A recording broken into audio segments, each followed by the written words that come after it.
बिस्मिल्लाहिर्रहमानिर्रहीम, अस्सलामुअलैकुम, good morning, सुबह बखैर। आप देख रहे हैं city at 10 with Mahvi Shabib. I hope so कि आपके दिन का आगाज़ बेहतरीन हुआ होगा, बामकसद हुआ होगा, पुरसकून हुआ होगा।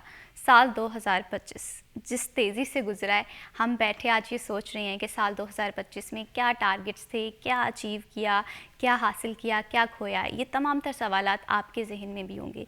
साल 2025 बहुत सारे फ़ैसले ऐसे हुए होंगे जो कि बहुत दुरुस्त साबित हुए होंगे, बहुत सारे तजर्बे ऐसे हुए होंगे जो कि आपके लिए सबक साबित हुए होंगे। चैलेंजेस भी आए होंगे, मुश्किलात का सामना करना भी पड़ा होगा और कुछ ना कुछ अचीव भी किया होगा।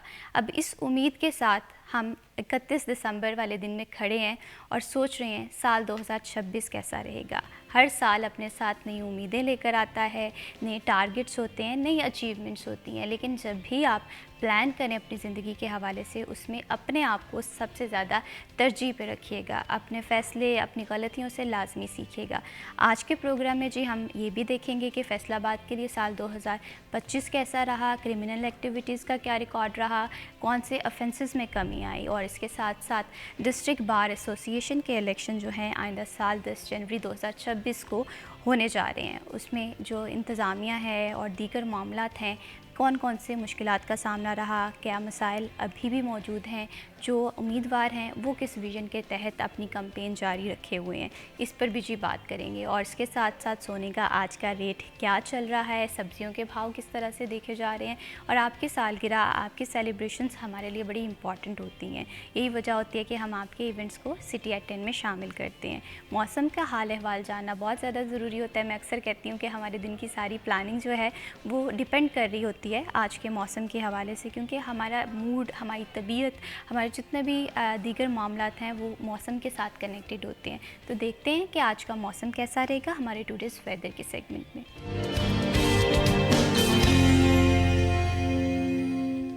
फैसलाबाद के मौसम के हवाले से बात करें तो आज खासी सर्दी दिखाई दे रही है। खुश्क सर्दी के जो डेरे हैं वो फैसलाबाद में बरकरार है। मरियम रज़ा हमारे साथ मौजूद हैं।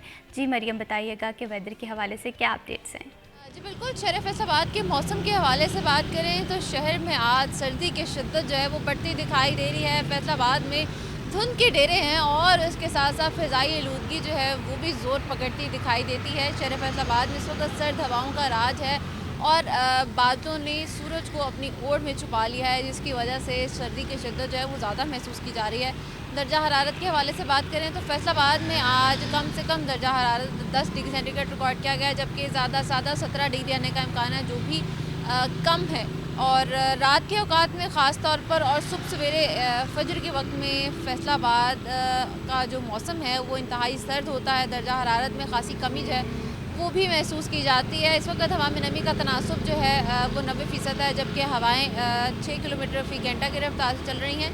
ये चलने वाली हवाएं शहर फैसलाबाद के मौसम को सर्द कर रही हैं, लेकिन बढ़ती हुई फ़िज़ाई आलूदगी जो है जिसके पॉइंट्स आज भी 200 से ज़ायद रिकॉर्ड किए गए हैं, उसके मुताबिक इस वक्त फैसलाबादी जो हैं फ़िज़ाई आलूदगी की वजह से बीमार होते दिखाई देते हैं, जिसकी वजह से एहतियात बहुत ज़्यादा ज़रूरी है। आज शहर फैसलाबाद का क्वालिटी इंडेक्स 255 पॉइंट रिकॉर्ड किया गया है। हसास तबीयत वाले अफराद के लिए इंतहाई ख़तरनाक है, इसलिए ज़रूरी है कि मास्क का इस्तेमाल जो है वो लाजमी तौर पर किया जाए, चश्मे का इस्तेमाल करें। और इसके साथ साथ बाइक पर सफ़र करने वाले अफराद जो हैं, चूँकि ठंड है और खुश्क सर्दी है, इससे बचने के लिए गर्म कपड़ों का इस्तेमाल करें। महकमा मौसमियात के मुताबिक आज जहाँ पंजाब भर के अंदर 2 जनवरी तक बारिशों की पेशन गोई की गई थी, तो वहीं महकमा मौसमियात की जानिब से आज के रोज़ फैसलाबाद के अंदर बारिश की पेशन गोई की गई है। 12 बजे के बाद 30 से 40% चांसेस जो हैं वो बताए जा रहे हैं कि बारिश जो है वो होगी। शहर के मुख्तलिफ इलाकों के अंदर बूंदाबांदी जो है वो हो सकती है, जिसकी वजह से फ़िज़ाई आलूदगी समेत जो धुंध के डेरे हैं उनके अंदर कमी आएगी। जी बहुत शुक्रिया मरियम रज़ा, तफसीलात से आगाह करने के लिए। मौसम की शिद्दत से बचना है, एहतियात और SOPs को लाजमी फ़ॉलो करें, क्योंकि अभी हम देख रहे हैं कि धुंध काफ़ी ज़्यादा फैसलाबाद में मौजूद है, तो जितना ज़्यादा हो सके एहतियात कीजिए। बढ़ाते हैं जी प्रोग्राम को आगे और बात करते हैं डिस्ट्रिक्ट बार एसोसिएशन के इंतखाबात के हवाले से, जो कि 10 जनवरी को होने जा रहे हैं। उम्मीदवार इस हवाले से क्या विजन रखते हैं, कौन कौन सी मेजर तब्दीलियाँ हम देखेंगे आइंदा 2026 जो साल आएगा उसमें, किस तरह से वकला के मसाइल जो हैं वो मौजूद हैं, इन तमाम टॉपिक्स पे आज हम गुफ्तगू करेंगे। और इस टॉपिक पे बात करने के लिए हमें प्रोग्राम में ज्वाइन किया है राना आसिफ नवीद साहब ने, जो कि उम्मीदवार ब्राय डिस्ट्रिक्ट बार एसोसिएशन फैसलाबाद भी हैं। इनसे जानेंगे कि इनका विज़न क्या है, क्या क्या मेजर तब्दीलियाँ जो हैं इनके विज़न और इनकी तरजीहात में शामिल हैं। अस्सलाम वालेकुम। जी वालेकुम सलाम। कैसे हैं आप आसिफ साहब? अल्हम्दुलिल्लाह, अल्लाह ताला का शुक्र है, बहुत शुक्रिया आपने दावत दी जी मुझे। Thank you so much for being here. और इन्हीं के साथ हमें ज्वाइन किया है मियां नदीम अहमद सलीमी साहब ने, जो कि साबिका joint secretary district bar association है और इसी के साथ साथ प्रेसिडेंट लायर हाउसिंग सोसाइटी भी हैं। ये खुश आमदीद कहते हैं। अस्सलाम वालेकुम। वालेकुम अस्सलाम। कैसे हैं आप नदीम साहब? अल्हम्दुलिल्लाह। Thank you so much for being here. Asif साहब, आपसे गुफ्तगू का आगाज़ करेंगे। सबसे पहले ये बताएं कि आपका साल 2025 कैसा रहा? जी अल्हम्दुलिल्लाह, अल्लाह ताला का शुक्र है, अल्लाह ताला की बहुत करम नवाजी रही जी 2025 में, और जितना शुक्र अदा करूँ अल्लाह ताला को उतना ही कम है। बिल्कुल इसी तरह से है। शुक्र और सब्र ज़िंदगी में ना बहुत ज़्यादा ज़रूरी होते हैं। इसके साथ साथ आसिफ साहब ये भी बताएं, क्योंकि साल 2025 में हमने देखा है कि आपने इलेक्शन के हवाले से बड़ी जिसे कहते हैं तगड़ी कैंपेन जो है वो आपने की है, तो क्या विज़न रखते हैं डिस्ट्रिक्ट बार एसोसिएशन के इंतखाबात के हवाले से? जी इसमें मैंने जब अपने 2025 में कैंपेन शुरू की पंजाब बार के इलेक्शन के बाद जी, तो हमारा एक ग्रुप है बार में मोहम्मडन्स के नाम से, तो उस प्लेटफार्म से हम लोग जो दोस्त हैं हमने मुख्तलिफ इलेक्शन कंटेस्ट किए। इस दफ़ा जो है दोस्तों ने ये पूरा मेरे नाम निकाला जी कि आप पंजाब इसका डिस्ट्रिक्ट बार का प्रेसिडेंशियल जो है इलेक्शन इसको आप कंटेस्ट करें। तो उनके मैंने इसरार के ऊपर अपना इलेक्शन जो है इसको शुरू किया। जो दूसरा विजन या की पॉइंट के हवाले से जो बात है कि पिछले कोई 22 साल से मैं प्रैक्टिस कर रहा हूँ जी, इस प्रोफेशन में हूँ। जितने मसाइल हैं वकला से, उनसे ज़ाती तौर से ना सिर्फ आगाह हूँ बल्कि उनसे गुज़रा हूँ, उनसे गुज़र के यहाँ तक पहुँचा हूँ। इसलिए इंशाअल्लाह कोशिश करूँगा अल्लाह ताला की करम नवाज़ी से ये मनसब सदारत अल्लाह ताला ने ये इज़्ज़त मेरे हिस्से में रखी, तो मैं इंशाअल्लाह इन मसाइल से नबर्द आज़मा होने की कोशिश करूँगा। इनमें सबसे पहले जो है जी कि जो वकला के यंग लायर्स हैं, बिल्कुल उनके हवाले से जो है मेरे प्लान्स या मेरे जहन में जो है कि हमारे अभी वेलफेयर एक्ट है एक वकला का, इससे पहले एक 74 का एक्ट था जिसमें ये कहा गया था कि जितनी ये हैं कंपनीज़ हैं वो एडवाइज़र अपॉइंट करेंगी जी, लॉयर्स को इंगेज करेंगी एज एडवाइज़र्स। ठीक है। उस पर मेरा ख्याल है कि शायद उस तरह काम नहीं हो सका, तो एक ये मेरे जहन में है कि इसको इंगेज करेंगे इंशाअल्लाह जितनी इन कंपनीज़ को उस हवाले से जो हमारे यंग लॉयर्स हैं, ताकि वो अकोमोडेट हो सकें। बिल्कुल इसी तरह से। दूसरी जो बात है इनके हवाले से जो मेरा जो की पॉइंट है जो उस पर फोकस किया जाएगा इंशाअल्लाह, वो है कि हमारी बार में वकला के लिए एक इंश्योरेंस के हवाले से एक मेरा ख्याल है पिछले या उससे पिछले साल एक पॉलिसी आई थी, लेकिन सिर्फ डेथ क्लेम की हद तक थी बिल्कुल कि अगर कोई वकील जो हैं वो 60 साल तक उन्होंने एक एज लिमिट रखी थी, उस तक अगर कोई खुदा न खास्ता एक्सपायर हो जाते हैं तो उनको डेथ क्लेम की सूरत में उनकी पॉलिसी जो थी उसको किया गया था, तो उसको कंपनसेट किया जा रहा था। तो मेरा सिर्फ ये है कि ना सिर्फ इंशाअल्लाह इसके लिए डेथ क्लेम की हद तक बल्कि उसको हम हेल्थ इंश्योरेंस में लेके आएंगे, ताकि उनको अगर कोई खुदा न खास्ता कोई हेल्थ के इश्यूज़ आ जाते हैं तो उनको भी उसमें साथ शामिल किया जाए। तीसरे जो है जी कि ख़वातीन वकला हमारा एक बहुत बड़ा हिस्सा है, बहुत बड़ी तादाद है, हमारी बार की तकरीबन 800 के करीब हैं। इनके लिए जो है मेरा ये विज़न है, मेरे ये इंशाअल्लाह कमिटमेंट है कि इनके हवाले से काम करेंगे। इनकी जो है बार है उसको अपग्रेड करने की कोशिश करेंगे बल्कि दूसरा जो है इनका वहाँ पर डे केयर सेंटर है उसको इंशाअल्लाह अपग्रेड करेंगे। तीसरा इनके है कि जो डेली कमीशन जो अपॉइंट होते हैं हमारी कोर्ट्स में, उनके हवाले से मैं समझता हूँ कि ये फ़ीमेल जो हमारी यंग बहनें हैं इस बार में ये उनका हक़ है, तो उसके लिए उनको इंगेज करेंगे इंशाअल्लाह इस लेवल पे। बिल्कुल इसी तरह से आसिफ साहब आप बड़ा क्लियर विजन रखते हैं कि आखिर प्रॉब्लम कहाँ पर है और कौन कौन सी मुश्किलात का सामना करना पड़ा है। नदीम अहमद साहब, आप भी ज़रा बताइएगा कि आप किस तरह से देखते हैं वकला के मसाइल के हवाले से। अगर हम बात करें वकला एडवोकेट हमारी सोसाइटी का बड़ा इंपॉर्टेंट हिस्सा रहे हैं, लेकिन हम अक्सर औकात वकला की जानिब से ये बातें करते हुए दिखाई देते हैं कि इनके मसाइल बेशुमार है, कभी वो चैम्बर महंगे होने की सूरत में और कभी दीगर मामला के हवाले से। जी बिल्कुल आपने दुरुस्त फरमाया। नए वकला जो आते हैं उनको नो डाउट के चैम्बर्स का इशू दरपेश होता है। बहुत सारे वकला जो हैं उनको वो अपने चैम्बर्स उनके पास नहीं है, तो इंशाल्लाह हमारा पूरा प्लान होगा कि इसके ऊपर जो है हम नए चैम्बर्स के लिए वर्किंग करें। इसके अलावा हाई कोर्ट बेंच है, उसके लिए तो हमारी शुरू से तहरीक चल रही है, उसको भी हम फोकस करेंगे। इसके अलावा जो मैं चूँकि लॉयर हाउसिंग सोसाइटी का प्रेसिडेंट भी रहा हूँ, तो 1990 में हमारे जो लास्ट जो है ना वो प्लाट्स जो है वकला को मिले थे, तो उसके लिए भी ख़ातिर ख़्वाह काम नहीं किया गया। उसमें हम इश्यूज़ जो है वो उसके अप्रूवल और बिजली जो है उसके हवाले से हमने काफ़ी काम किया है। तो अब जो डिस्ट्रिक्ट बार का प्लेटफॉर्म है तो उसके लिए नए वकला के लिए इंशाल्लाह हाउसिंग कॉलोनी के लिए भी हम मिल के स्ट्रगल करेंगे। बिल्कुल इसी तरह से है, क्योंकि वकला हमारी सोसाइटी का बड़ा इंपॉर्टेंट हिस्सा है। हमने अक्सर औकात देखा है कि बेशुमार मसाइल का सामना करना पड़ता है, और फैसलाबाद जैसे बड़े शहर में अगर हाई कोर्ट बेंच बन जाए तो बहुत सारे लोगों की जो उम्मीदें हैं, मामलात हैं, वो आसान हो सकते हैं। राना आसिफ नवीद साहब, जैसे कि हमने देखा है कि बहुत सारे लोग ये बात करते हुए दिखाई देते हैं, वकला बरादरी की जानिब से भी ये बात की जाती है, यहाँ फैसलाबाद में बसने वाले शहरी भी ये बात करते हुए दिखाई देते हैं कि जस्टिस एट डोर स्टेप लाजमी होना चाहिए, लेकिन हाई कोर्ट बेंच बन नहीं पा रहा है। इसमें जी जैसे आपने कहा, बिल्कुल जी, जस्टिस एट डोर स्टेप है, ये हमारा एक फंडामेंटल राइट है जो कॉन्स्टिट्यूशन गारंटी करता है। आईन पाकिस्तान चीज़ की गारंटी देता है कि फंडामेंटल राइट है जस्टिस एट डोर स्टेप, फौरी और सस्ता इंसाफ। इसके लिए हमारी यहाँ पर जो फैसलाबाद है ये एक बड़ा डिवीज़न है, पंजाब का दूसरा बड़ा शहर है, इंडस्ट्रियल हब है। यहाँ पर हम महरूम हैं इस हक़ से। हमने अपने वकला के प्लेटफार्म से, बार के प्लेटफार्म से बहुत दफ़ा इसकी कोशिश की, हमने तहरीकें चलाई, हमने कैंप लगाए, हमने भूख हड़ताल की, लेकिन हमारी जो कोशिशें बराबर साबित नहीं हो सकी। उसके बाद कुछ अर्सा पहले एक लाहौर हाई कोर्ट ने सिंगल स्ट्रोक ऑफ पेन से हमारे इस राइट को जो है ना जी उन्होंने अबॉलिश कर दिया। लेकिन मैं समझता हूँ कि वो इस राह में रुकावट नहीं है, क्योंकि ये हमारा जो आईन पाकिस्तान है जब इस चीज़ की गारंटी कर सकता है, तो उसको किसी एक बैठकर अगर किसी ने इस तरह किया भी है तो वो अनकॉन्स्टिट्यूशनल है। मैं इंशाल्लाह इलेक्ट होने के बाद हम इस तहरीक को चलाएंगे, अपने इसको पॉजिटिवली आगे लेके चलेंगे, अपनी आवाज़ जो है उसको अरबाब इख्तियार तक पहुँचाएँगे। ये वो मसला है जो ना सिर्फ हमारा मसला है वकला का, इससे ज़्यादा इस शहर का मसला है, उससे ज़्यादा इस यहाँ पे इंडस्ट्रियलिस्ट हैं उनका मसला है ये।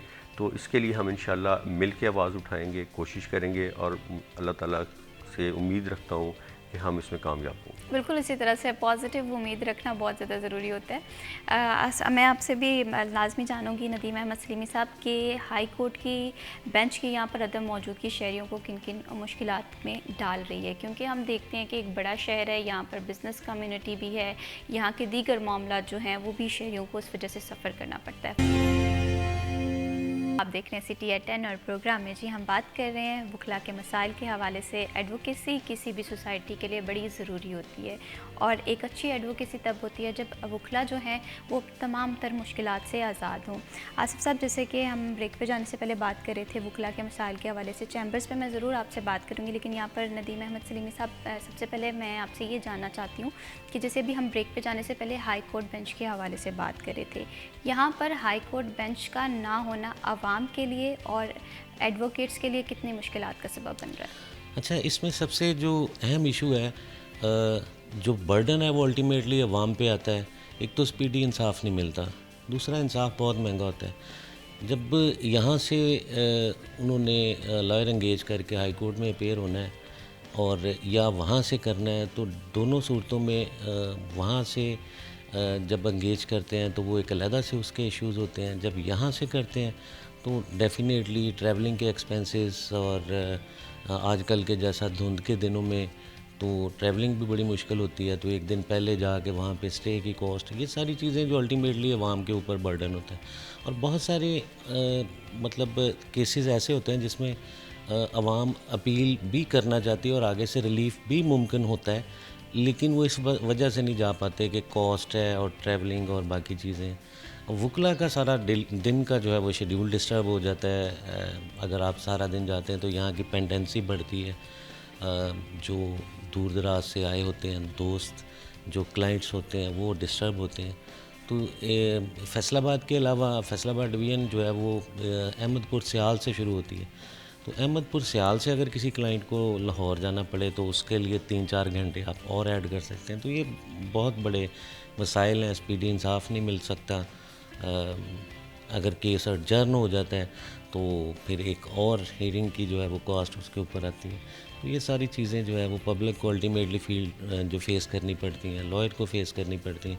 तो हाई कोर्ट बेंच जो है वो उसकी वजह से बहुत सारे प्रॉब्लम्स हैं। ये होना चाहिए फैसलाबाद में, और इसकी हमारी स्ट्रगल नई नहीं है। गुज़िश्ता हम 50 साल से तकरीबन 82-83 से हम इसके लिए स्ट्रगल कर रहे हैं। तो अनफॉर्चुनेटली ये हमें बिल्कुल, अभी आपने तक देखा होगा कि बहुत सारे छोटे शहरों में भी हाई कोर्ट बेंच की मौजूदगी है। अगर हम मुल्तान के हवाले से बात कर लें, रावलपिंडी के हवाले से बात कर लें, इस्लामाबाद और रावलपिंडी जुड़वा शहर है, लेकिन हम देख रहे हैं कि उन दोनों सिटीज़ में ये हाई कोर्ट बेंच मौजूद है। तो यहाँ की आवाम ये बात फिर करते हुए दिखाई देती है कि फैसलाबाद में इंसाफ के तमाम तकाजे पूरे होने चाहिए।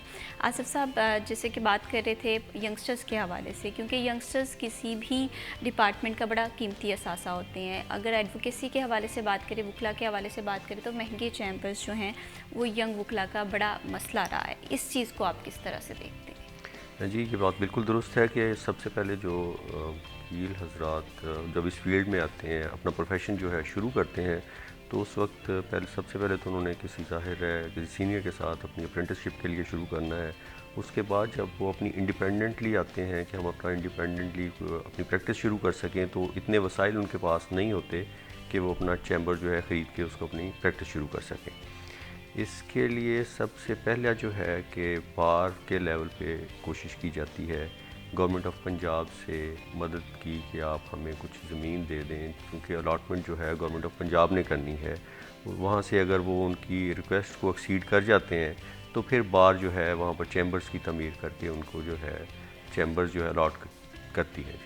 यहाँ पर 2015 में या 2016 में शायद लास्टली एक बिल्डिंग बनी थी सूफी बरकत के नाम से। आज हम 2025 का इख्तिताम है, आखिरी दिनों के। इन 10 सालों में हमारी जो वकला की कम्युनिटी की यहाँ पर स्ट्रेंथ है वो मल्टीप्लाई हुई है, लेकिन अब इन 10 सालों का जो गैप है उसका जो इफ़ेक्ट आया है ये है कि यहाँ पर चैम्बर्स बहुत महंगे हो गए हैं।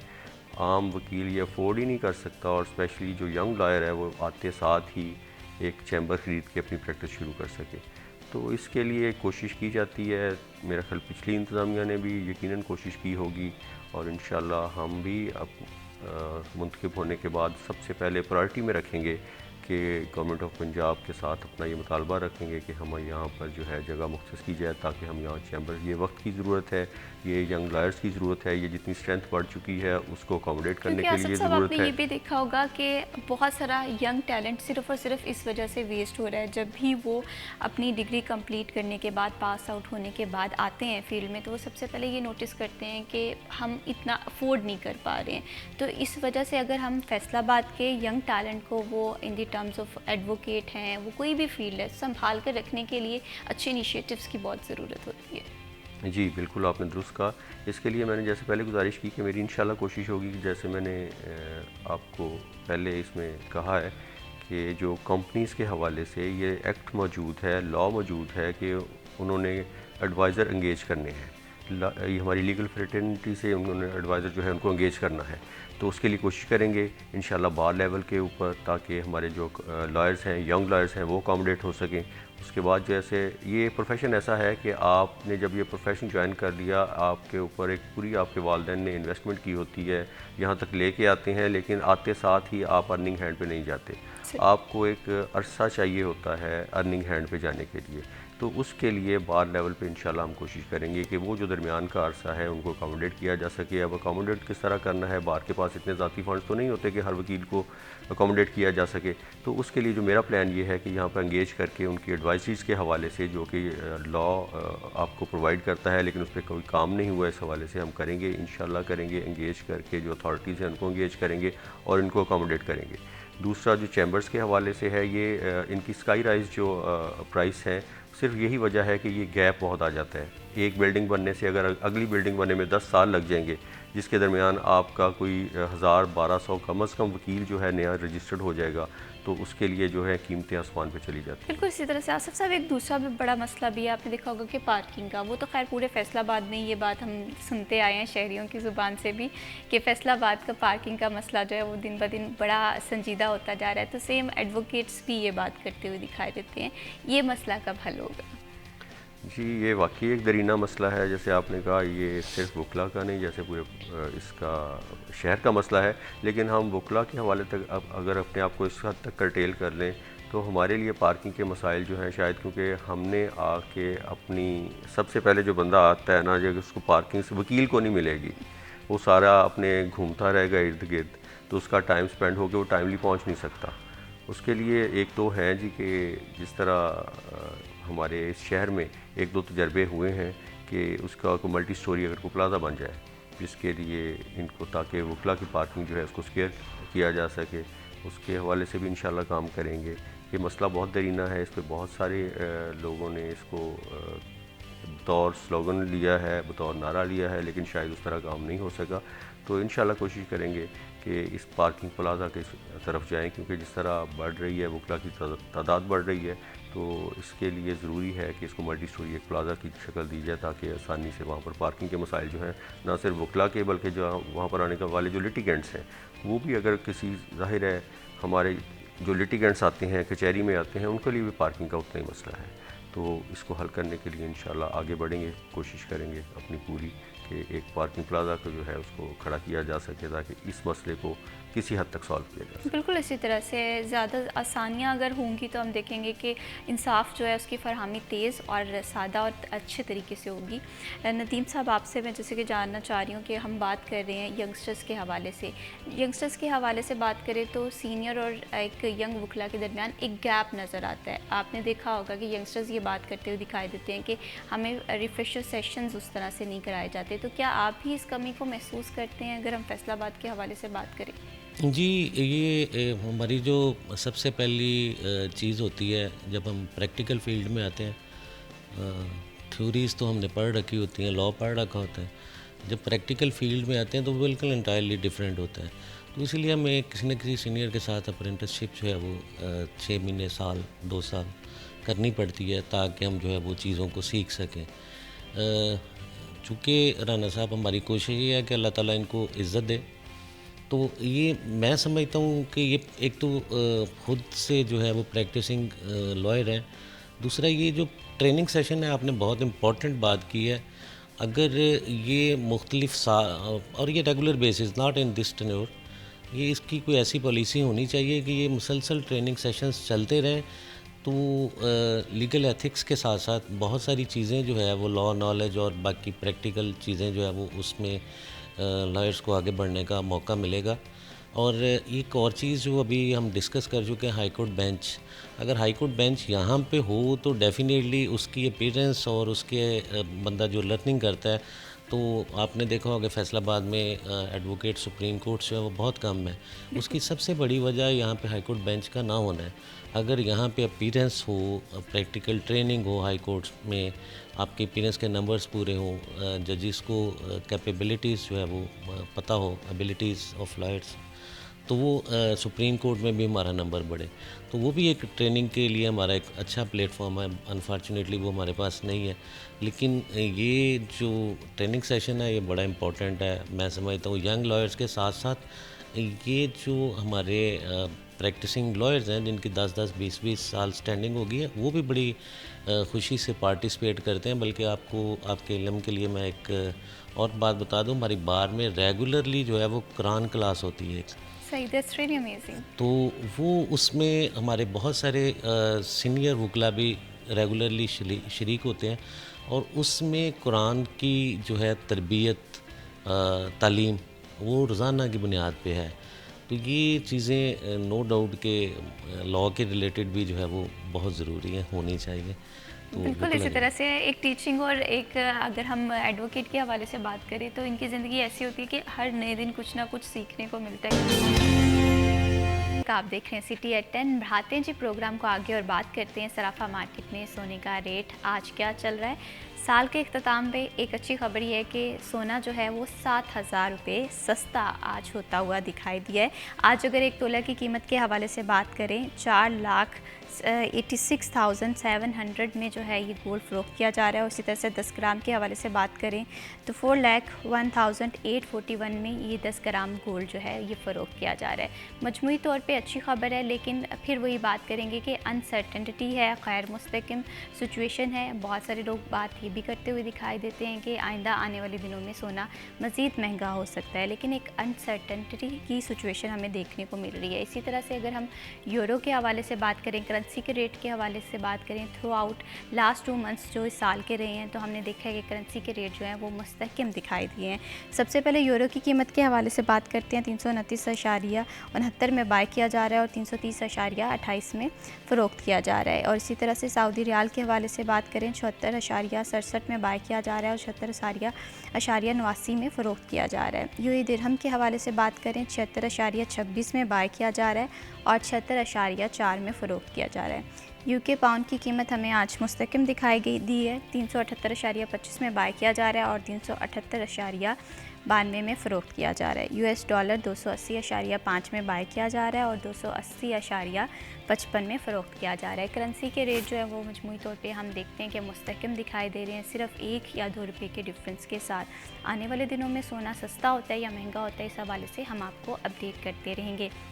ब्रेक पे जाने से पहले हम बात कर रहे थे यंग वकला के मसाइल के हवाले से, क्योंकि ट्रेनिंग सेशन बहुत ज़्यादा ज़रूरी होता है। मैं अक्सर ये बात करती हुई दिखाई देती हूँ कि इंसान की ज़िंदगी में सीखने का अमल जो है वो कभी नहीं रुकता। Same for the in the field of advocacy, क्योंकि हर दिन एक वकील कुछ नया सीखता है।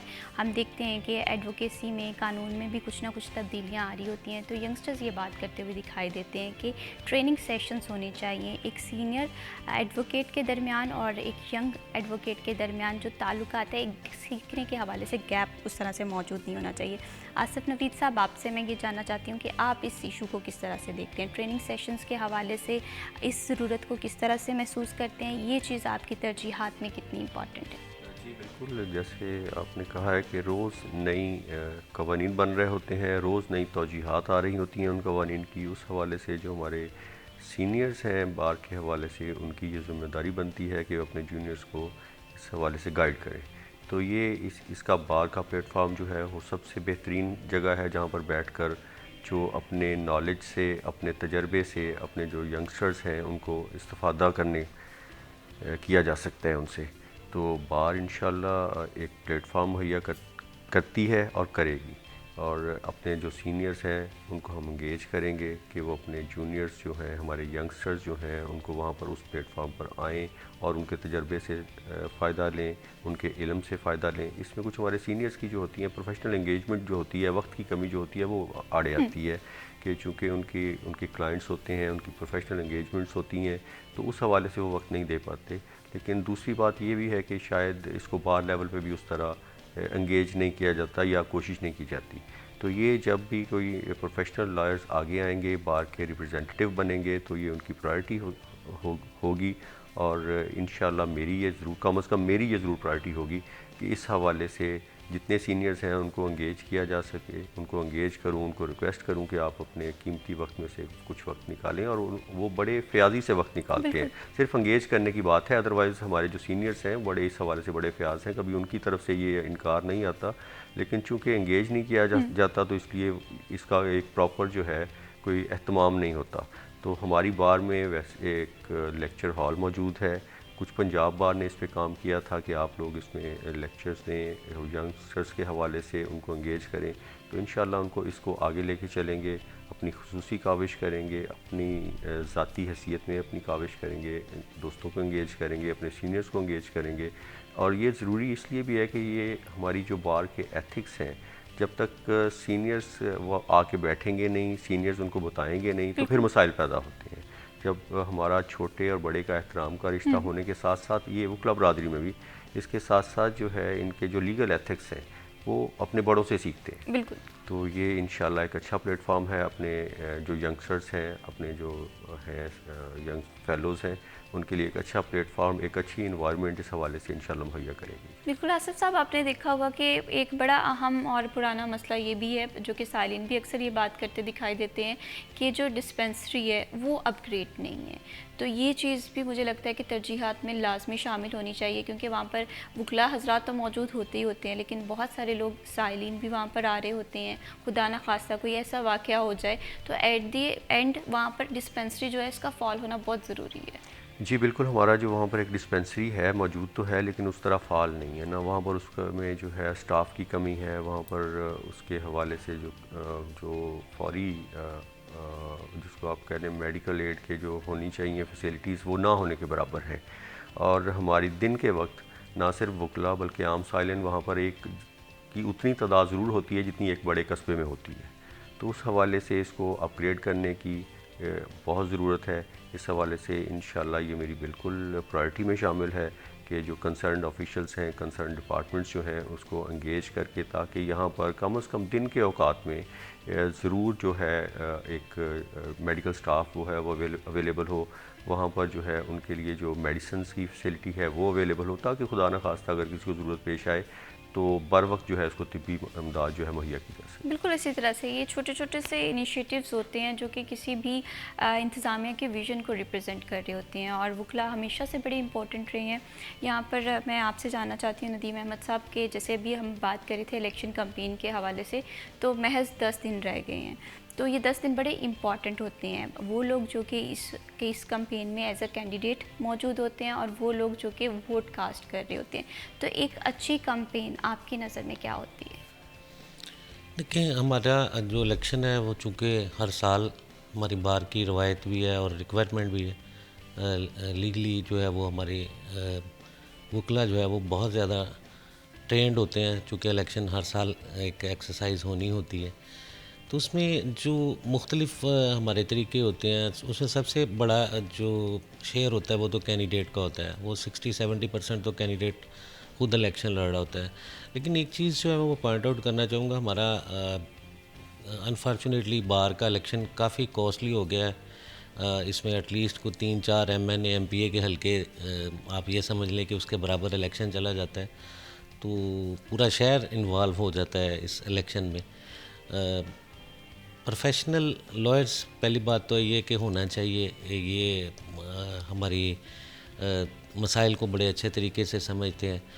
तो दूसरा ये है कि जो तरीक़ेकार जो होते हैं, एक तो हमारा कोशिश होती है कि डोर टू डोर जितने मैक्सिमम दोस्तों को मिल सकें, कैंडिडेट मिल सके। फिर हमारा जो ग्रुप होता है लॉयर्स का, वो भी उसके साथ एक अच्छी टीम होता है।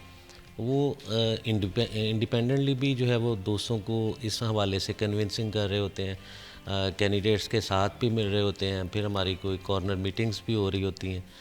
तो ये डेली, और फिर इसके साथ पब्लिसिटी जो है वो साथ साथ जो है वो पब्लिसिटी जो है वो कॉस्ट तो नो डाउट होती है, लेकिन उससे अवेयरनेस जो है वो बहुत सारे दोस्तों को हो जाती है, कैंडिडेट्स को।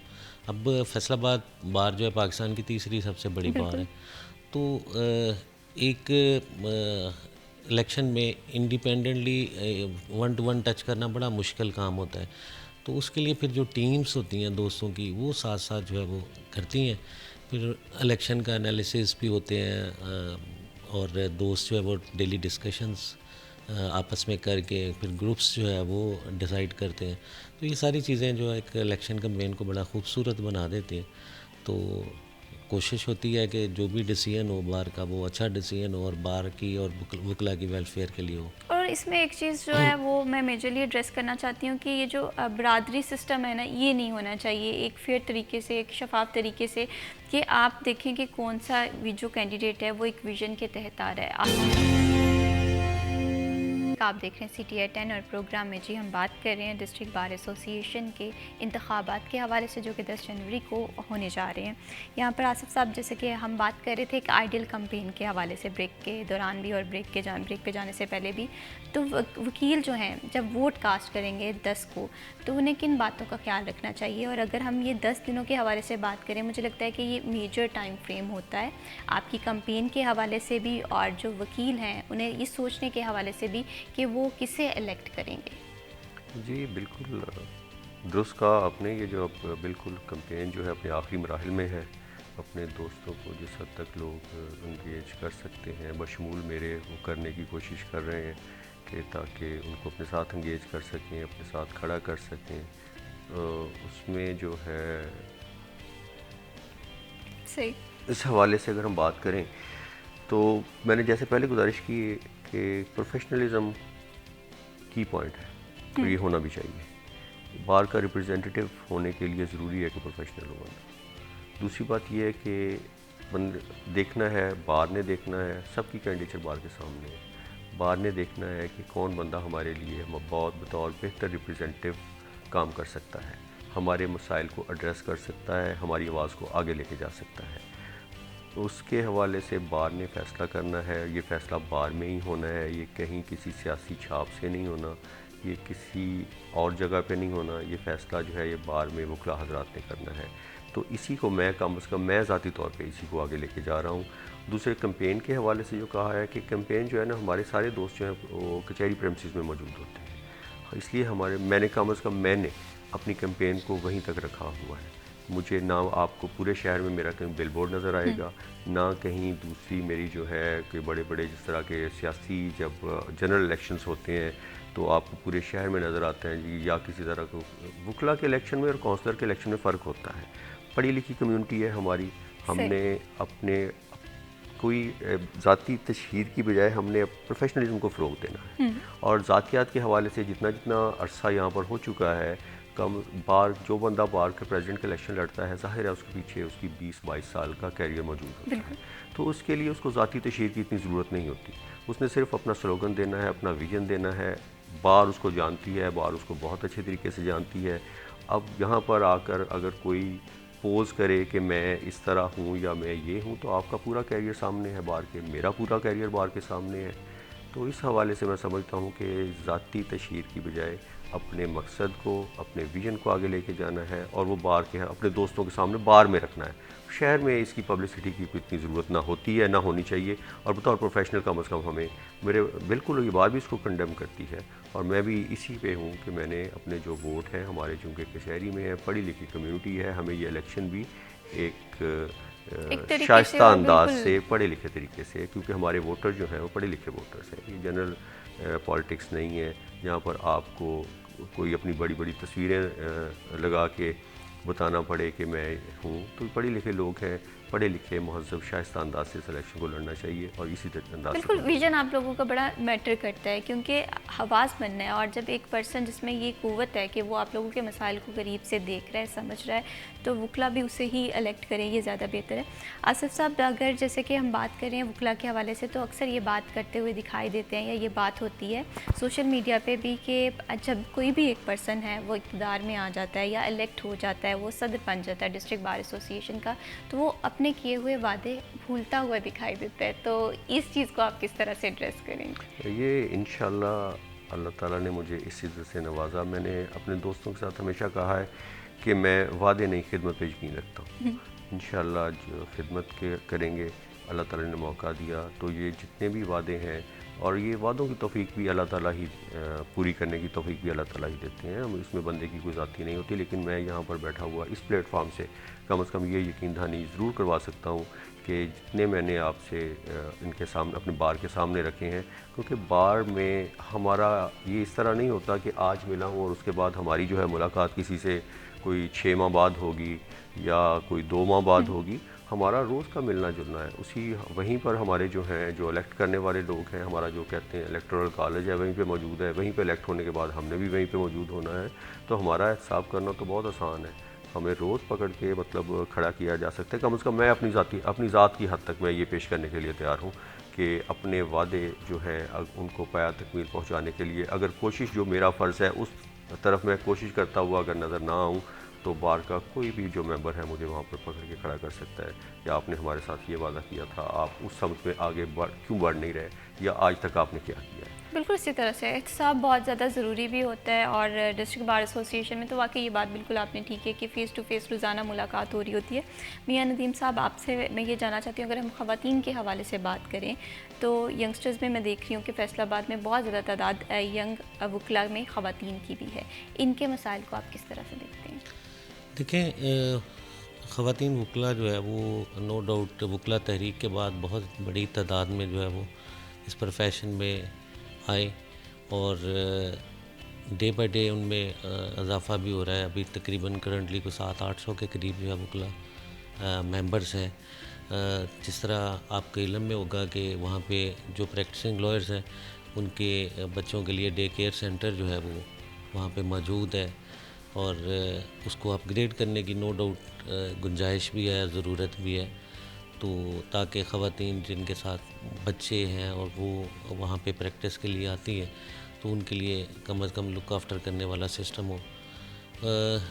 लेडीज़ बार जो है उसको अपग्रेड करने की ज़रूरत है, और फाइनेंशियली जो इश्यूज़ हैं ख़वातीन के, नो डाउट उसको एड्रेस करने की ज़रूरत है। जिस तरह ये कोर्ट ऑक्शंस होती हैं उनमें फिर उनको मुख्तलिफ़ कमीशन अपॉइंट करने होते हैं, तो ये सारी चीज़ों में अगर उनको अकोमोडेट किया जाए तो उनके फाइनेंशियल इश्यूज़ जो हैं, क्योंकि उनकी नो डाउट के वहाँ पे हम कोई इतना फ़र्क नहीं होता प्रैक्टिस के हवाले से, या कोई डिस्क्रिमिनेशन नहीं है, लेकिन फिर भी ख़वातीन की जो है वो पीआर उस लेवल पे नहीं होती जिस तरह मेल लॉयर की है। उनके लिए अपॉर्चुनिटीज़ क्रिएट करने की ज़रूरत है।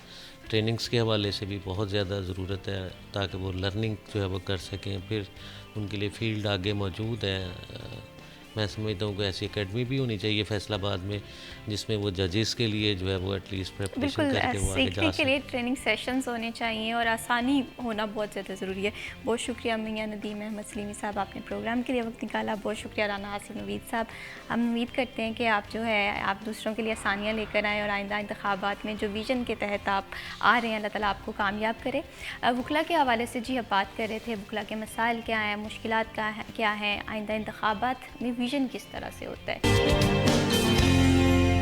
आप देख रहे हैं सिटी एट 10। बढ़ाते हैं जी प्रोग्राम को आगे और बात करते हैं। आज साल का आखिरी दिन है 31 दिसंबर, और आज वो दिन होता है जिस दिन हम बैठकर साल का जायज़ा ले रहे होते हैं कि किस तरह का ये साल गुजरा है।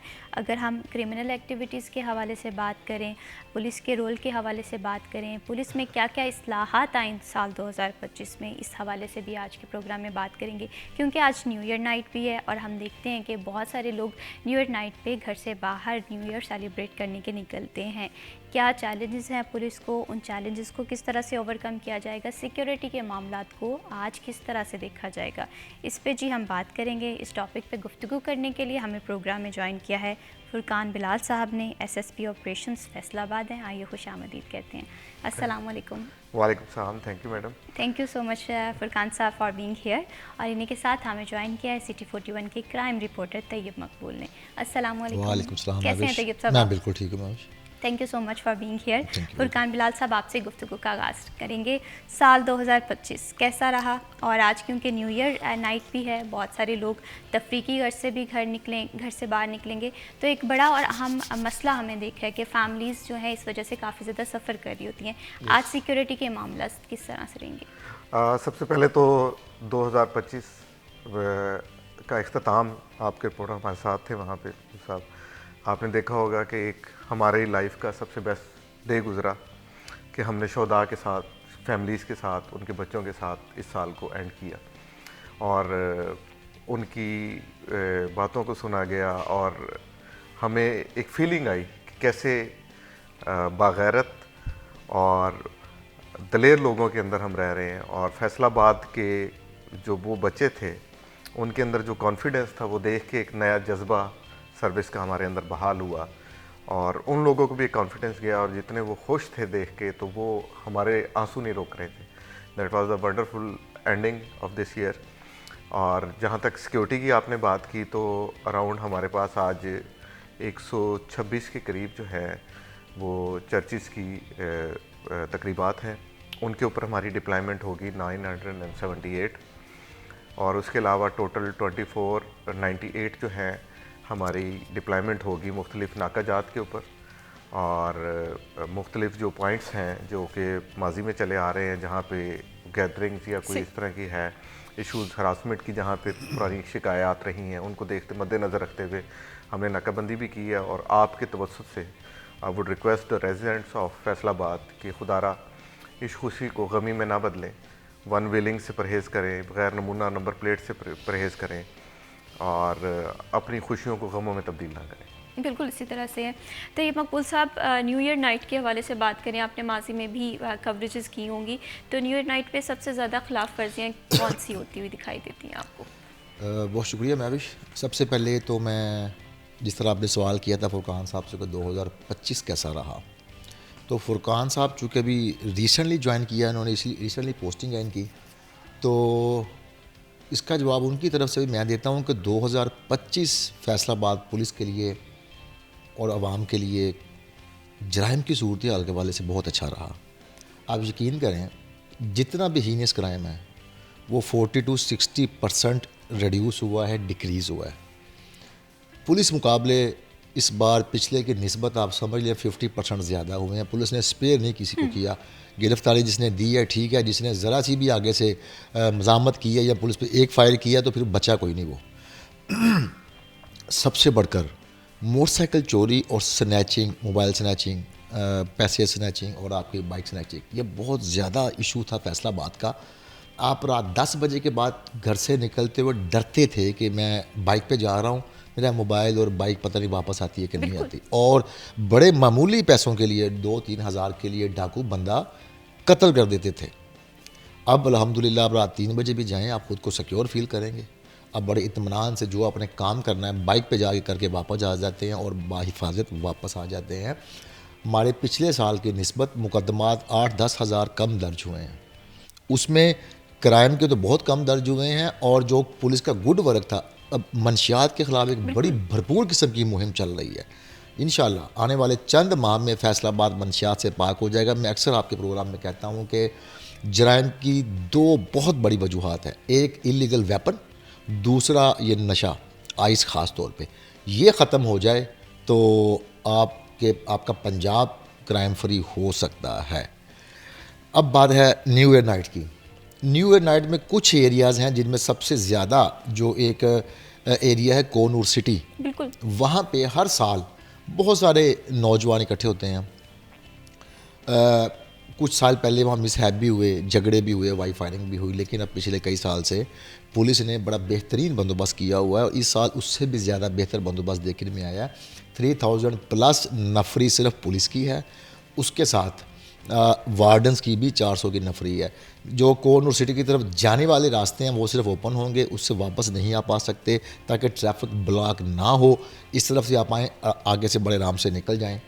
सीपी साहब कल उनसे गुफ्तगू हो रही थी, ऑन कैमरा उन्होंने वालिदैन से ये रिक्वेस्ट की है कि आप अपने बच्चों का कैरियर ख़राब ना करें। आपका बच्चा वन व्हीलिंग करेगा, आपका बच्चा रश ड्राइविंग करेगा, खुदा रखवास्ता हवाई फायरिंग करेगा, डेफिनेटली कितना भी वो बासर हुआ उसके ख़िलाफ़ FIR दर्ज होगी।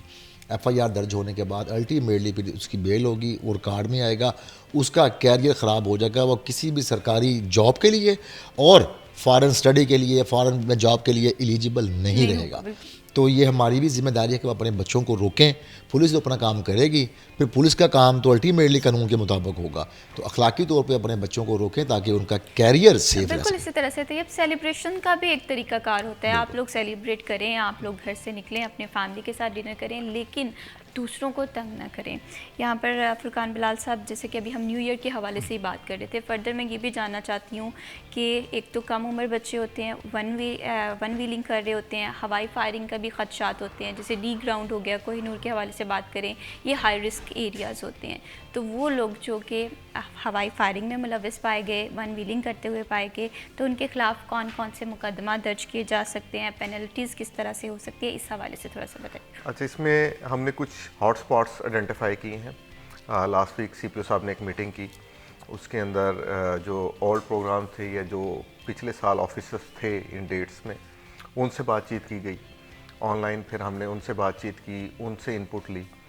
बहुत सी कमांड नहीं आई हुई है, बहुत से ऑफिसर्स नए आए हुए हैं।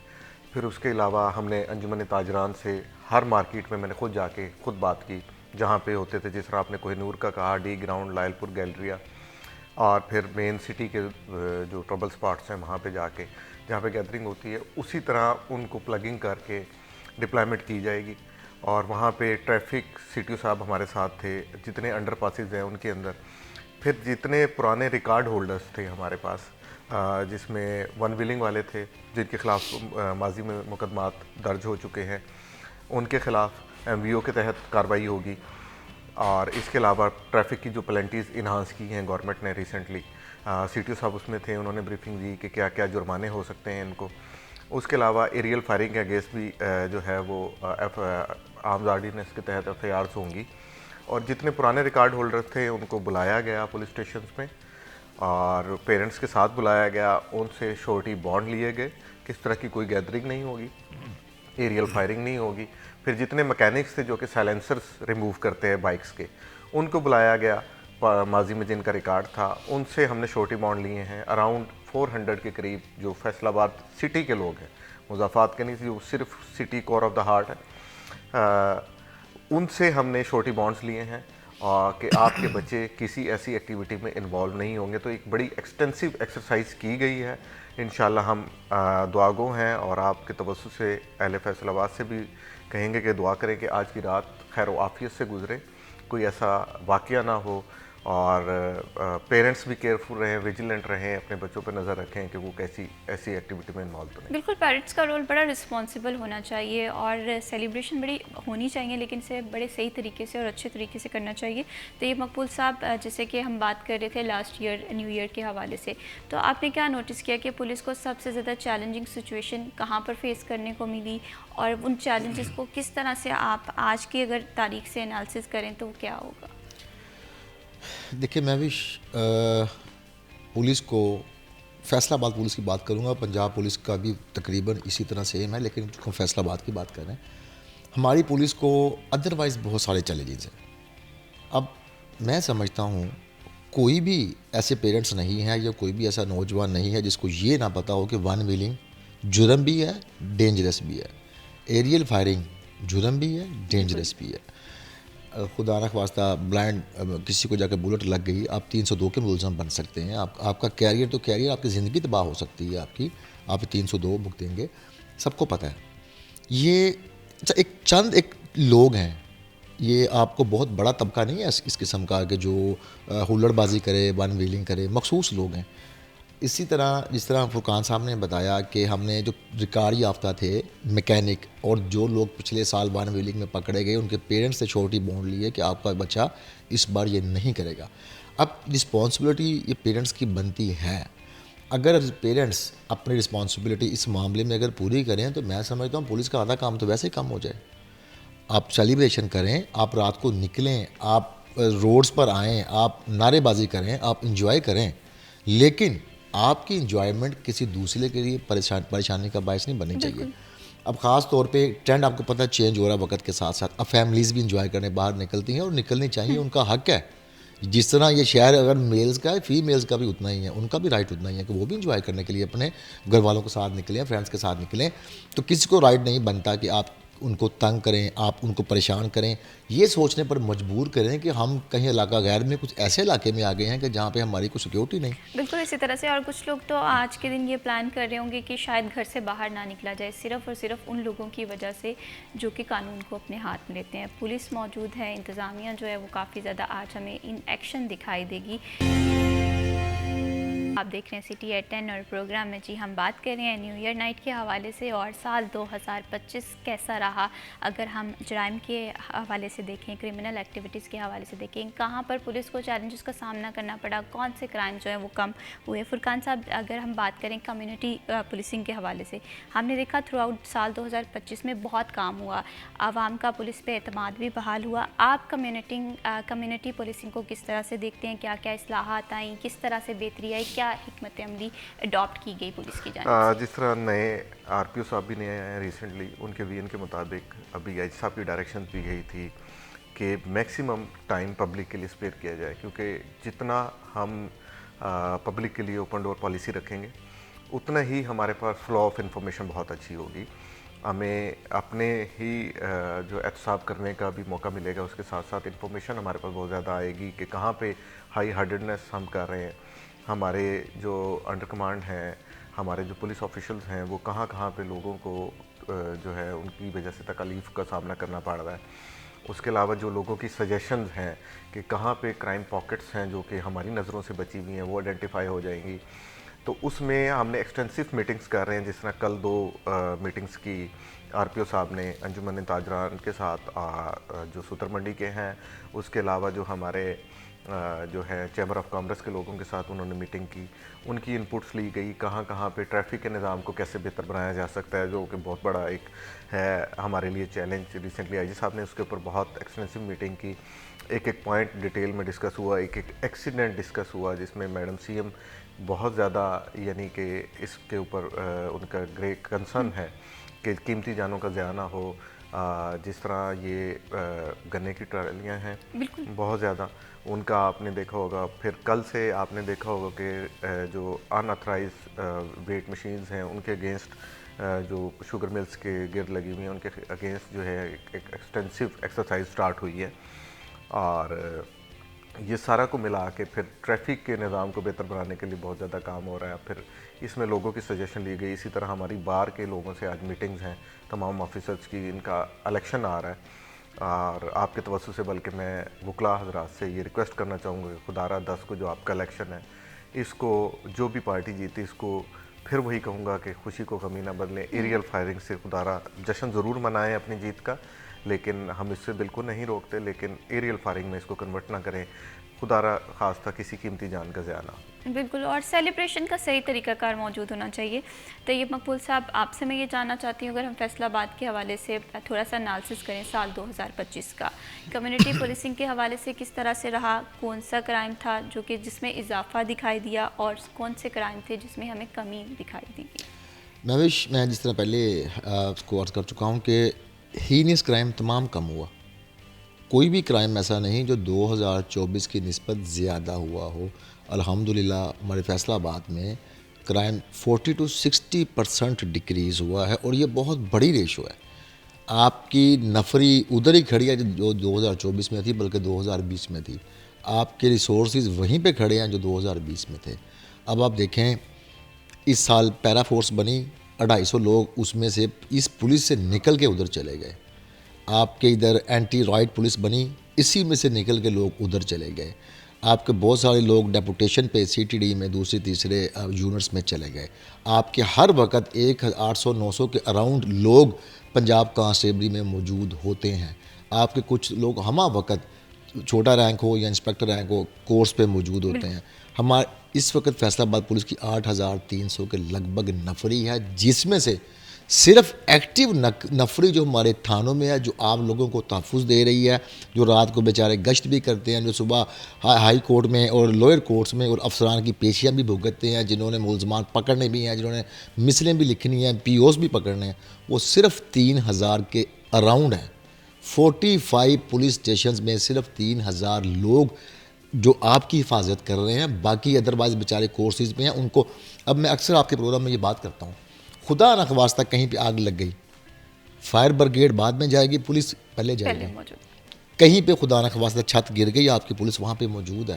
रोड फेस्को के ख़िलाफ़ ब्लॉक है, लेकिन पुलिस भी साथ ब्लॉक है, वो भी वहीं पे खड़ी है कि इसमें कोई मिसहैप ना हो जाए, इस गैदरिंग के अंदर खुदा न ख्वास्ता कोई मसला ना हो जाए।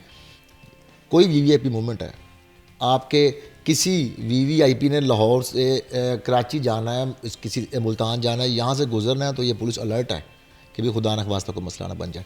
पुलिस हमारी को बहुत सारे चैलेंजेस हैं, उसकी निस्बत ना रिसोर्सेज हैं, ना हमारे पास स्ट्रेंथ है। अशफाक खान साहब आज से को 5-6 साल पहले हमारे CPO फैसलाबाद थे, उन्होंने एक लेटर लिखा था IG साहब को।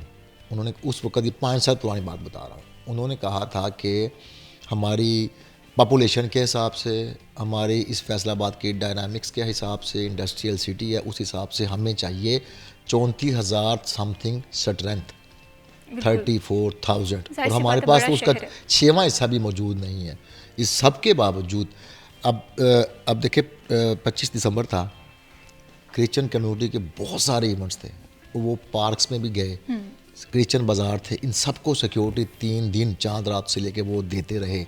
उसके साथ कायद आज़म डे था, उसकी तकरीबात को सिक्योरिटी देते रहे। नवाज शरीफ की सालगिरह थी, उनकी पार्टी ने इवेंट्स मुनक़्क़द किए थे, उनको सिक्योरिटी देते रहे।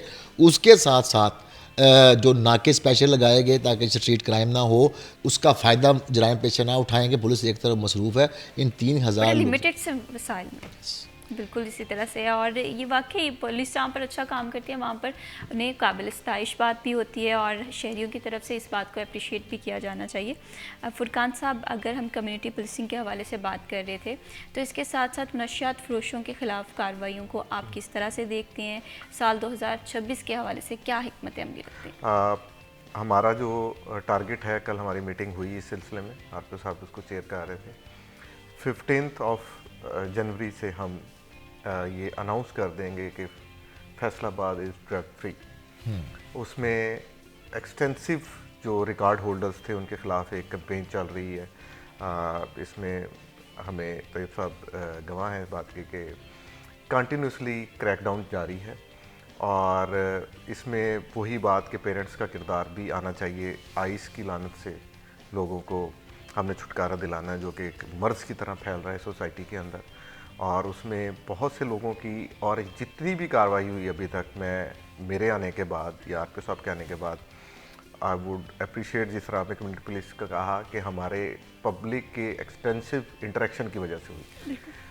जहाँ पे हमारी अपनी सिपाही इन्वॉल्व थी उनके ख़िलाफ़ बहुत सख्त कार्रवाई की गई, और जहाँ पे वो कार्रवाई नहीं कर रहे थे डिपार्टमेंटल प्रोसीडिंग्स उनके अगेंस्ट स्टार्ट की गई। तो एक मैसेज तमाम सिपाह के अंदर भी चला गया, कांस्टेबलरी के अंदर, और पब्लिक के अंदर भी चला गया। बहुत से लोग शोर्टी बॉन्ड लेकर आ गए, बहुत से लोग इलाका छोड़ के चले गए जो बाहर से आके बैठे हुए थे मुख्तलिफ सूबों से या मुख्तलिफ अजलात से, वो यहाँ से अपना मस्कन छोड़ के वापस चले गए कि अब पुलिस हमें बिल्कुल स्पेयर नहीं करी। और इसमें मैं फिर अहले फैसलाबाद का शुक्रिया अदा करूँगा कि ये सब उनके तवज्जुह से हुआ। वो सब लोग जहाँ पे हमारी नज़र नहीं थी, जहाँ पे हमारी इंफॉर्मेशन थी, because totally new to Faisalabad, तो हमें इन्होंने आके एक एक बंदे की एक एक जगह की हमें आइडेंटिफाई करवाया, और अल्हम्दुलिल्लाह इसमें देखें कि बहुत ज़्यादा रिडक्शन आई है, -60% जा रही है इस वक्त।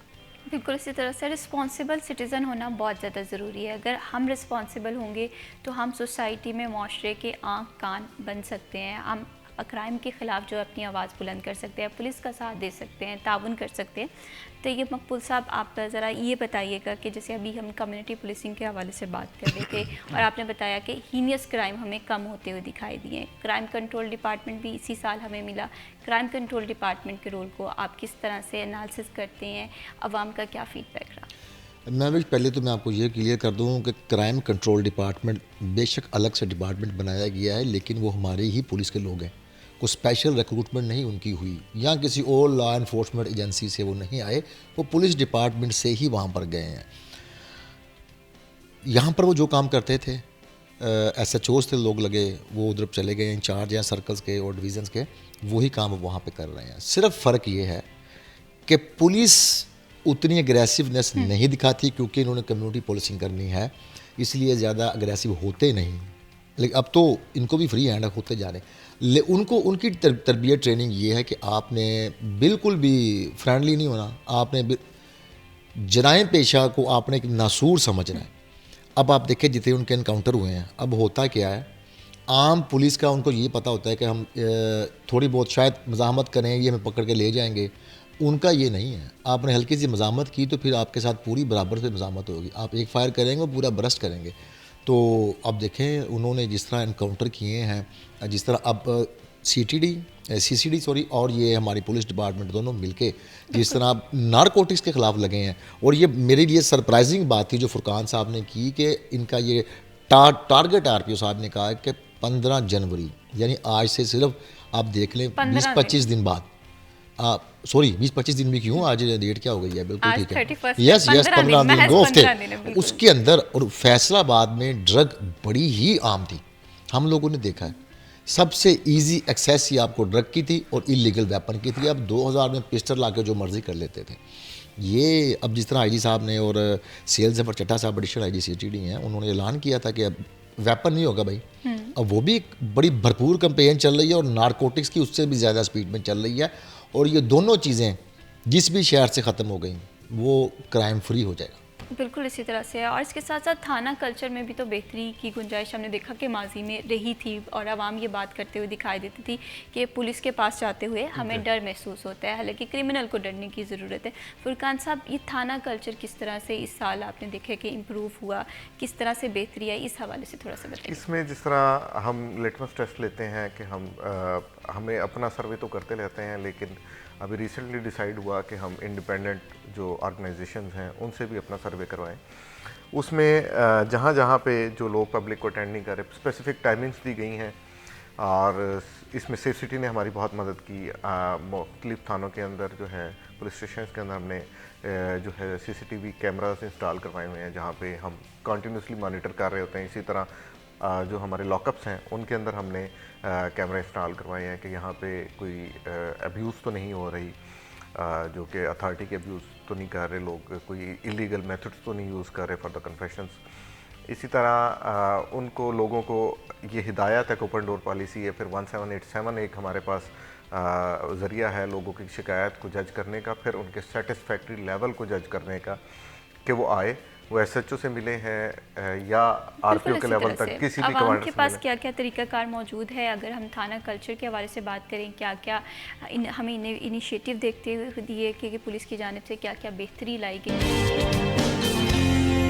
आप देख रहे हैं CTI10 और प्रोग्राम में जी हम बात कर रहे हैं अमन अमान की सूरत हाल से 2025 किस तरह से रहा। और ब्रेक पे जाने से पहले हम बात कर रहे थे अवाम और पुलिस के दरमियान ताल्लुक़ की। अवाम हमेशा से ये बात करते हुए दिखाई देते रहे हैं माजी में कि पुलिस और अवाम के दरमियान एक ऐसा कनेक्शन मौजूद होना चाहिए, एक ऐसा ताल्लुक़ मौजूद होना चाहिए कि फ्रीली ओपनली अपने मसाइल जो हैं वो डिस्कस किए जाएँ। लेकिन जब भी ये बात की जाती थी तो थाना कल्चर आड़े हाथों आ जाता था। साल 2025 में थाना कल्चर किस तरह से इम्प्रूव हुआ, इस पे जी हम बात कर रहे थे। फुरकान बिलाल साहब, जहाँ से हमारी गुफ्तगू का तसलसल टूटा था, मैं चाहती हूँ हम वहीं से आगाज़ करें। थाना कल्चर में क्या क्या बेहतरियाँ हैं? थाना कल्चर में स्टिल वी फील कि हमें इम्प्रूवमेंट की ज़रूरत है, क्योंकि ये कंटिन्यूस प्रोसेस है, और यही सोसाइटी से लोग हैं जिन्होंने SHOs लगना है, जिन्होंने IOs की ड्यूटी सर अंजाम देनी है, जिन्होंने गार्ड्स की ड्यूटी अंजाम देनी है, मुख्तलिफ गार्दात की ड्यूटी अंजाम देनी है। तो बेसिकली जितना एक्सटेंसिव हम एक्सरसाइज करते रहेंगे, आजी साहब के इनके मुताबिक आप देखें कि वो हर बंदे को खुद रीच आउट करते हैं, 1787 पे बैठ के खुद लोगों को सुन रहे होते हैं। तो जितना ज़्यादा हम ओपन डोर रखेंगे उतना बेहतरी आती जाएगी। लेकिन फिर पोस्टिंग ट्रांसफ़र के बाद कुछ ऑफिसर्स ऐसे आ जाते हैं कि वो इस पर बिलीव नहीं कर रहे होते, या माइंडसेट को चेंज करने की ज़रूरत है। ये कंटिन्यूस एक एवैल्यूएशन का प्रोसेस है जो कि चलता रहना चाहिए, और इसके अंदर मॉनिटरिंग रहनी चाहिए। जिस तरह मैंने कहा कि 1787 हमारे पास एक बहुत अच्छी एक्सरसाइज है, जिसके ज़रिए हमारे पास एक ये लिटमस टेस्ट है कि लोगों का फिर उसके जाने के बाद, उनके डिटेल के बाद, कि वो किस हद तक सेटिस्फाई हुए। इस वक्त कल की मैं देख रहा था कि हमारी 1787 80% की 81% बल्कि चाह रहा है आज सुबह 81% के करीब हमारे जो जितने भी लोग हमारे ऑफिस में आए, उसके बाद उनका जो फीडबैक लिया गया, वो इंडिपेंडेंट सर्वे होता है, 81% सेटिस्फैक्ट्री लेवल है, तो दैट्स वेरी गुड। 21-22 के अंदर जब वी वर DPO तो उसमें हम देखते थे कि 46-47 पे चल रहा था। तो दिस इज़ के डबल हो गया। तो दिस इज़ के कहीं ना कहीं काम किया गया है, और लोगों ने एक रियलाइजेशन आई है हमारे ऑफिसर्स के अंदर भी कि जितना ज़्यादा हम ओपन डोर पॉलिसी रखेंगे उतनी ज़्यादा हमारे लिए पब्लिक के अंदर सेटिस्फेक्शन लेवल आएगा। जिस तरह अभी CCD के आने से बहुत ज़्यादा क्राइम के ऊपर गया, और लोगों का एक मेरिट के ऊपर एक वो एतबार आया है दोबारा कि yes we can do it. बिल्कुल इसी तरह से। तैयब मकबूल साहब, सेम इसी क्वेश्चन पे मैं आपका भी नोट जानना चाहती हूँ, क्योंकि आपने तो फैसलाबाद में काफ़ी अरसे से आप ये तमाम तर चीज़ें होते हुए भी देखते आए हैं, जहाँ पर पुलिस की जानिब से थोड़ी सी गुंजाइश रहती है, आप वो बात भी हाईलाइट करते हुए दिखाई देते हैं, और जहाँ पर आवाम की तरफ से ताउन रिक्वायर्ड होता है वो चीज़ भी हम लोग हमेशा से हाईलाइट करते हुए दिखाई देते हैं। थाना कल्चर के हवाले से क्या देखते हैं? मैं भाई, थाना कल्चर में बहुत तब्दीली आई है। सबसे पहले आप देखें, आप आज से 2 साल पीछे चले जाएं, आप जब किसी थाने में जाया करते थे, वही खौफ का माहौल, वही पुरानी बिल्डिंग्स, वही वहाँ पे ना लोग, एक ऐसा नफसियाती प्रेशर था थाना की बिल्डिंग का। मशहूर था कि यार थाने ना जाए बंदा, कोई मसला नहीं, जलील हो लो, माफ़ी दे दो किसी को, आप थाने मत जाएं। अच्छा, एक तो इनकी यूनिफॉर्म चेंज करने से बहुत ज़्यादा असर पड़ा था। एक पुरानी यूनिफॉर्म चलती आ रही थी जो 59 में, सॉरी 59 में मार्शल लॉ के बाद ये चेंज हुई थी। पहले हमारी वर्दी सेम थी जिस तरह फ़ौज की थी, मार्शल लॉ के बाद वो चेंज होकर ब्लैक हुई। उसके बाद उस ब्लैक का तासुर ऐसा बनता गया कि वो भी खौफ की अलामत बन गई। सबसे पहले वो डिसाइड किया कि इसको चेंज करें, वो बड़ा अच्छा फ़ैसला था। उसके बाद IG पंजाब साहब ने कहा कि जब इंसान थाने आए तो उसको बड़ा अच्छा है कि माहौल तो कम अज़ कम एटमॉस्फेयर मिले।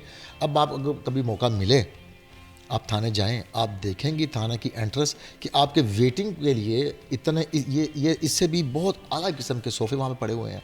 बेहतरीन आपको वहाँ पे ग्रीनरी मिलेगी, ग्रीन बेल्ट मिलेगा, आपको वहाँ पे पौधे मिलेंगे।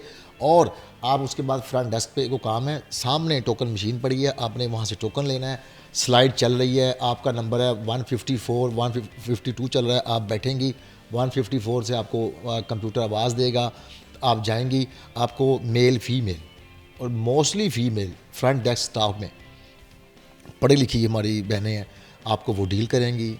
बताइए क्या मसला है, एप्लीकेशन आपकी सबमिट करके आपको रसीद देंगी। और उसके बिल्कुल साथ एक गाइड कांस्टेबल खड़ा है जिसने बाकायदा एक रेड पट्टी इसके ऊपर लिखा हुआ गाइड कांस्टेबल, वो फिर आपके पास आएगा, जी जो चिट दिखाएं, अच्छा जी आपके IO हैं तैयब मकबूल साहब इंक्वायरी ऑफिसर आएँ, वो आपको वहाँ पर छोड़ के आएगा कि जी ये इनका मसला है, ये सुने।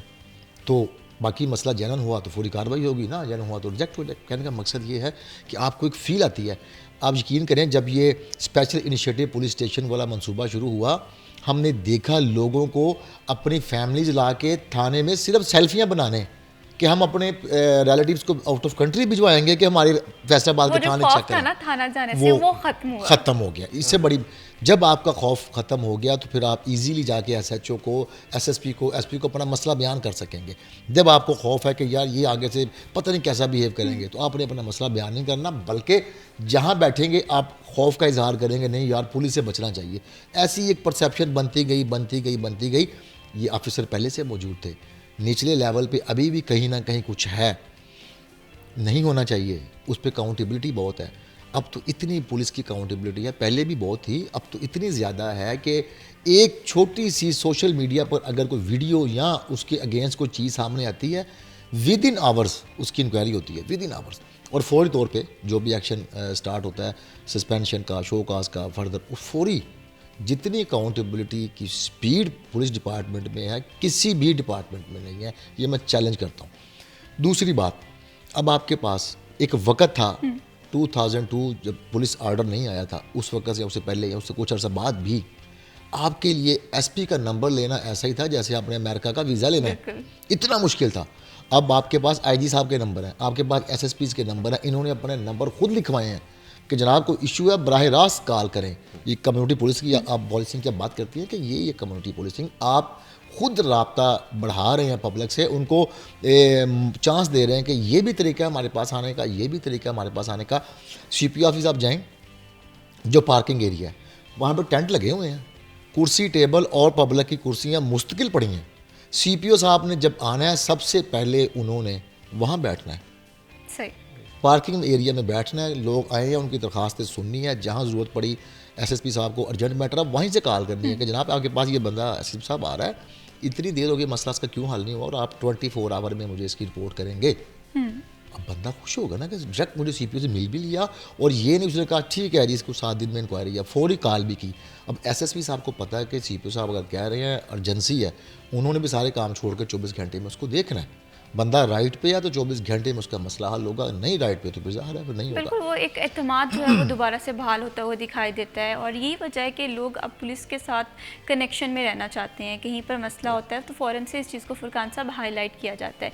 और इसके साथ साथ अगर हम ख़वातीन के हवाले से बात करें तो आपने देखा होगा कि ख़वातीन हमारी सोसाइटी का बड़ा मेजर हिस्सा रही हैं। और आपने देखा है कि CM पंजाब मरीम नवाज़ साहिबा इस चीज़ में काफ़ी ज़्यादा एक्टिव दिखाई दी हैं। पुलिस में आप किस तरह से देख रहे हैं?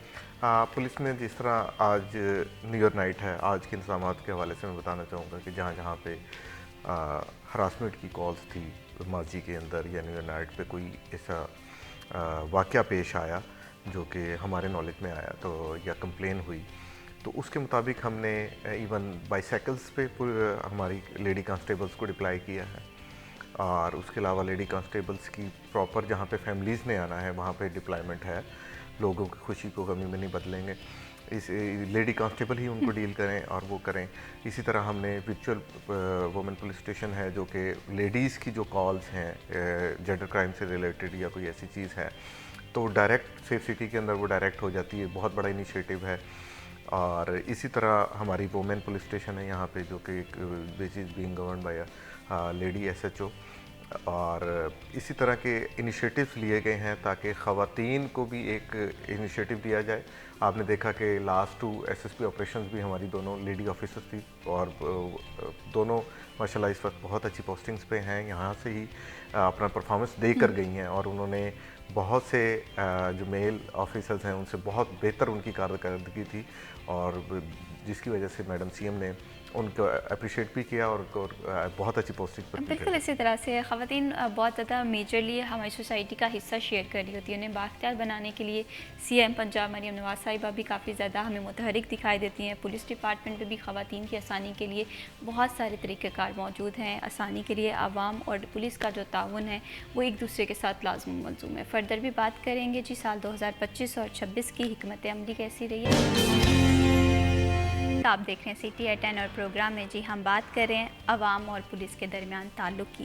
ये ताल्लुक़ किस तरह से इस्तवार किए जा सकते हैं। ब्रेक पे जाने से पहले हमने देखा कि थाना कल्चर में काफ़ी ज़्यादा बेहतरी आई है। अब क्योंकि साल 2025 इख्तिताम है, नए चैलेंजेस हैं, नए टास्क हैं, पुलिस किस विज़न के तहत साल 2026 का आगाज़ करेगी। फुरकान साहब, सबसे पहले तो मैं आप लोगों से ये जानना चाहती हूँ कि साल 2025 जो है वो बड़े हमने देखा कि अच्छे तरीके से गुजरा, इस्लाहात भी आई, प्रॉब्लम्स भी आए, चैलेंजेस को ओवरकम भी किया गया। आपकी नज़र में पुलिस डिपार्टमेंट में सबसे बड़ा और अहम चैलेंज क्या है जो कि अभी रिजॉल्व होना बहुत ज़्यादा ज़रूरी है? इसमें जो हमने कल ही हमने कुछ टारगेट्स अपने लिए सेट किए 24 आवर्स के नोटिस पे CM ऑफिस की तरफ से हमें डायरेक्शन आई थी कि हमें टेररिज्म को हम कैसे काउंटर करेंगे, क्राइम को हम कहाँ देखेंगे 26 के इख्तिताम पे, और इसके अलावा प्रोसिक्यूशन को, कन्विक्शन रेट को और डेवलपमेंट जो हमारे प्रोजेक्ट्स चल रहे हैं, पब्लिक सेटिस्फेक्शन लेवल को हम कहाँ पे देखेंगे। तो हमने अपने टारगेट्स बड़ी डेलिब्रेशन के साथ तमाम DPOs आए हुए थे और हमने बैठ के RP साहब की सरबराही में उसको हमने फाइनलाइज़ किया।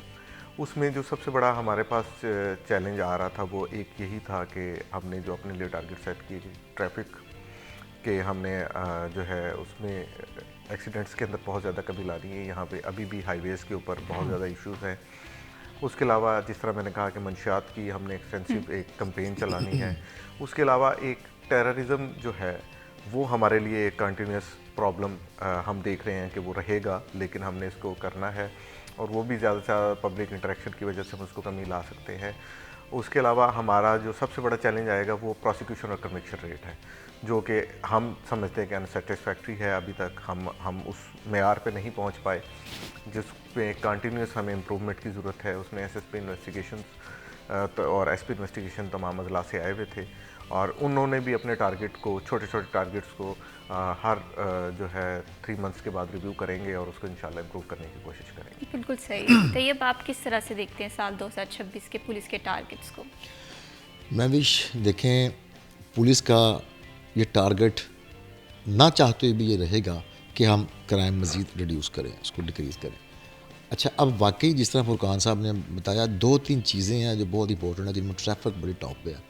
2025 में लड़ाइयाँ, झगड़े, पुरानी दुश्मनियाँ, सडन लड़ाई हो गई, उस पे मर्डर 300 से कुछ कम है, लेकिन आपके ट्रैफिक हादसात में 357 बंदे ज़रा सी लापरवाही की वजह से, वहाँ अग्रेशन है, पुरानी दुश्मनी है, यहाँ पे आपकी छोटी सी लापरवाही की वजह से आपकी जान गई या आपने अगले की जान ले ली।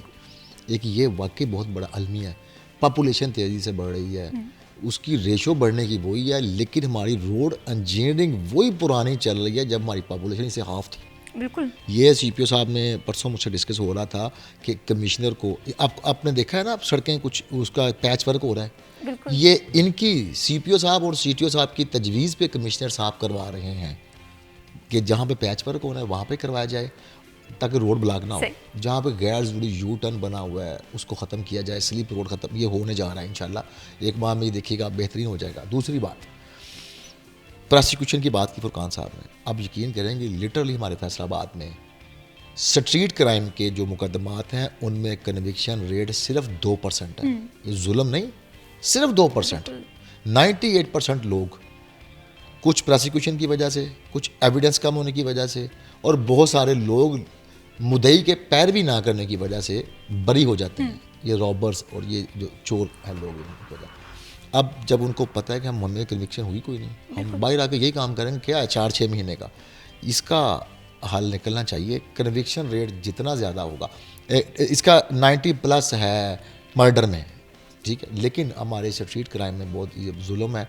हमारे लोग रिकवरी ली, उसके बाद वकील ने किया, केस परसू ही नहीं किया, वो बंदे अल्टीमेटली बरी हो जाता है। ये पब्लिक की भी जिम्मेदारी है कि अगर उन्होंने मुकदमा दर्ज करवाया है, पुलिस ने आपको रिकवरी करवा के दी है, वो थोड़ी है ज़्यादा है। अखलाकी जिम्मेदारी, हमारी मुआशरती जिम्मेदारी है कि हम इस डाकू को, चोर को सज़ा दिलवाएं। उसमें अगर हमें थोड़ा सफ़र भी करना पड़ता है, आपको पता है कोई अदालतों पे बड़ा बोझ है काम का, हमें को चक्कर 2-4 लगते हैं, हमें को वकील को फ़ीस देनी पड़ती है, हो सकता है रिकवरी से 2-4 हज़ार ज़्यादा खर्च हो जाए, लेकिन आपका ज़मीर मुतमिन होगा कि मैंने एक मुजरम को सज़ा दिलवाई है, कल को ये किसी और को नहीं लूटेगा। बिल्कुल दूसरों के लिए आसानी हो जाएगी। लेकिन यहाँ पर एक ये बात भी होती है कि शहरी जो है वो सोचता है कि बार बार थाने के चक्कर लगाने पड़ते हैं, शायद ये मुजरिम जो है ये छूट जाए, हमारे जो इतने एक टाइम कीमती है ये भी हम इन्वेस्ट कर रहे हैं, शायद इसका सिला उस तरह से नहीं मिले। लेकिन हम ये भूल जाते हैं कि हमारी आज की एफर्ट जो है वो कल को किसी की ज़िंदगी बचा सकती है। फुरकान साहब, स्ट्रीट क्राइम को कम करने के लिए क्या इनिशिएटिव है साल 2026 का? स्ट्रीट क्राइम को कम करने के लिए आज जैसे कि तैयब साहब ने पहले ही बताया कि आप देखें कि डिकॉइटी जो है -60% चल रही है और -40 जो है वो आपकी रोड रॉबरी और स्ट्रीट क्राइम नीचे आया हुआ है। इसी तरह इसमें हमें कंटिन्यूस प्रोसेस तो चलेगा प्रिवेंशन का, लेकिन साथ जिस तरह अभी बात हो रही थी प्रोसिक्यूशन की और कन्विक्शन रेट की, तो रिसेंटली हम चाइना से अभी कोर्स करके आए हैं, हम 19 ऑफिसर्स गए हुए थे, तो वहाँ पे बेसिकली हमें इन्वेस्टिगेशन टेक्निक्स और प्रोसिक्यूशन का ही ज़्यादा लेक्चर्स थे। तो वहाँ पे जो है confession before a police officer is admissible, यहाँ पे एडमिसिबल नहीं है, और that is a big grey area जो कि जिसके लिए हमें कवानीन शायद बदलने पड़ें या हम रिकमेंड करेंगे कि इसको बदला जाए, और उससे हमारी जो कन्विक्शन रेट पर बहुत ज़्यादा आगे आ जाएगा। उसके अलावा जो सोसाइटी को हमें एक लेसन देने की ज़रूरत है, या हमें एज ए सोसाइटी एक रिस्पॉन्सिबिलिटी लेने की ज़रूरत है कि हम अपनी केस की पैरवी करें, जो कि हम नहीं करते। अपनी रिकवरी मिलने के बाद हम जो है उसको छोड़ देते हैं, हम कोर्ट में नहीं जाते, और मुजरमान जो है ना उसका फ़ायदा उठाते हैं। और हमारा कानून जो है थोड़ा सा आप चाइना और उसको मैं कंपेयर करूंगा कि रिसेंट विजिट करके, तो हमारा थोड़ा सा टिल्ट आ जाता है टुवर्ड एक्यूज, और हमने अपने आप को जो है ना हमने साबित करना होता है, जो बर्डन ऑफ प्रूफ है वो हमारे पास है। लेकिन in other countries it is different, burden of proof accuse की तरफ चला जाता है कि उसने प्रूव करना है कि उसके अगेंस्ट कोई